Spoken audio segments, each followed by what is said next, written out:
So you've been studying English grammar and vocabulary for a long time, right? But when you actually try to speak, does it still feel, I don't know, just a little bit unnatural? Well, don't worry, because that is totally normal. In today's Explainer, we're going to learn 5 simple expressions that native speakers use without even thinking about it. Seriously, learning these little phrases is going to make your everyday conversations so much easier and way more relaxed. And the best part? You don't need to memorize a massive list today. We're just focusing on 5 simple expressions. All right, let's dive right in. Imagine someone is explaining something to you. Maybe it's a new idea at work or just how to get to the train station. A beginner might say something like, "I understand now." Now, this isn't terrible, but it does sound a little bit like a robot. Instead, try this much more natural choice. "Oh, I see what you mean." Let's break that down. Saying "oh" shows just a little bit of surprise. "I see" is a super relaxed way to say you understand, and "what you mean" refers to their explanation. Let's look at a real-life example. Say your boss or a coworker is explaining a new computer program to you. Suddenly, it clicks. You finally understand it. You can just smile and say, "Oh, I see what you mean. Thanks for explaining." It sounds so friendly and, honestly, very native. Okay, now it's your turn to try. Your boss explains a new rule to you and you totally understand it. What is the absolute most natural reply? Go ahead and pause for a second and actually say your answer out loud. I'll give you a moment. Did you say it? That's right. "Oh, I see what you mean. Great job. You're already sounding way more natural." So now that you know how to show you understand, let's talk about what to say when someone makes a small mistake. Look, sometimes people just make everyday mistakes. A friend is running late or someone says your name wrong and they quickly apologize to you. A lot of beginners will say, "It is not a problem." And hey, that is correct grammar, but it feels a little cold, you know? The natural English phrase is so much warmer. We say, "No worries, it happens." No worries simply means, hey, don't worry, and "it happens" means this is a common problem, so it's completely okay.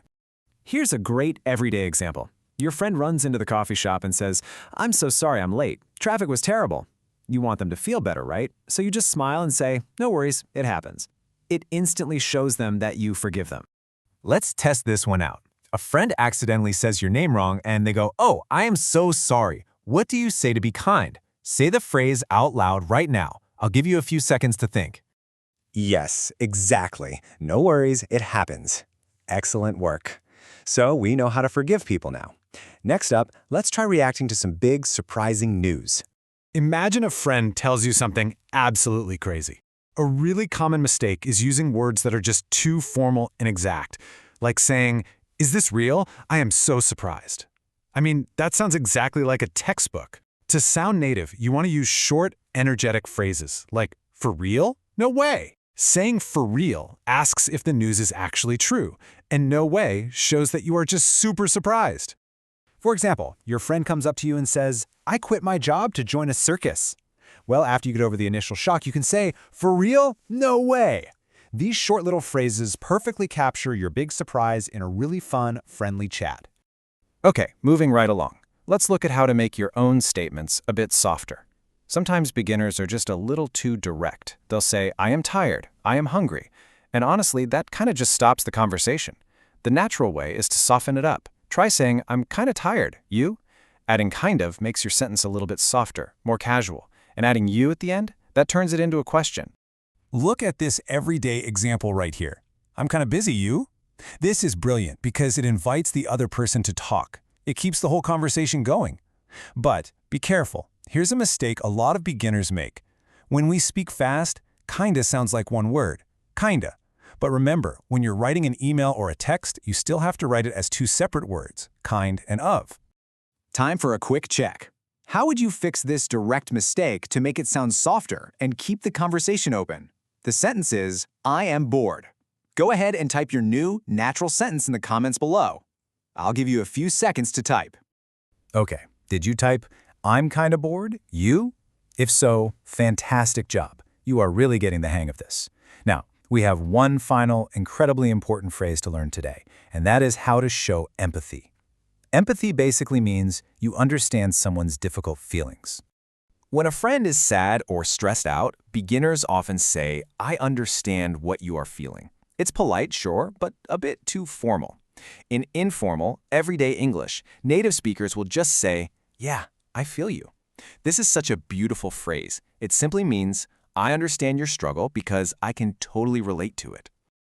Let's look at a common workplace situation. Your coworker sighs and says, "I'm really overwhelmed with work right now." Overwhelmed means very, very stressed. You can just look at them and softly say, "Yeah, I feel ya." It shows you understand their stress because, well, you've probably felt it before too. We did it. All 5 phrases are done. Let's do a clear, satisfying recap of everything you learned in today's explainer. So, when you want to show understanding, say, "Oh, I see what you mean." For forgiveness, "No worries, it happens." For a big surprise, "For real? No way." To make a statement a bit softer, "I'm kind of tired, you?"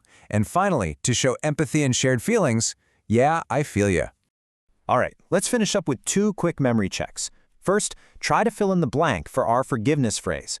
No blank, it happens. What goes in that blank? Go on, say it out loud. I'll give you a second. That's right. The word is worries. No worries, it happens. Wonderful job on that one. Okay, last question. Which phrase shows that you understand someone's difficult feelings and can relate to their stress? Do you remember it? Take a guess. Yeah, I feel you. Excellent. You have done an absolutely amazing job today following along and practicing out loud with me. Now I'm really curious, which of these 5 expressions feels the most useful for your daily life? The best way to learn is always to practice. So pick your favorite new phrase and write a practice sentence in the comments below. It's a really simple way to make it part of your active English vocabulary. Thank you so much for learning with me today, and I'll see you in the next explainer.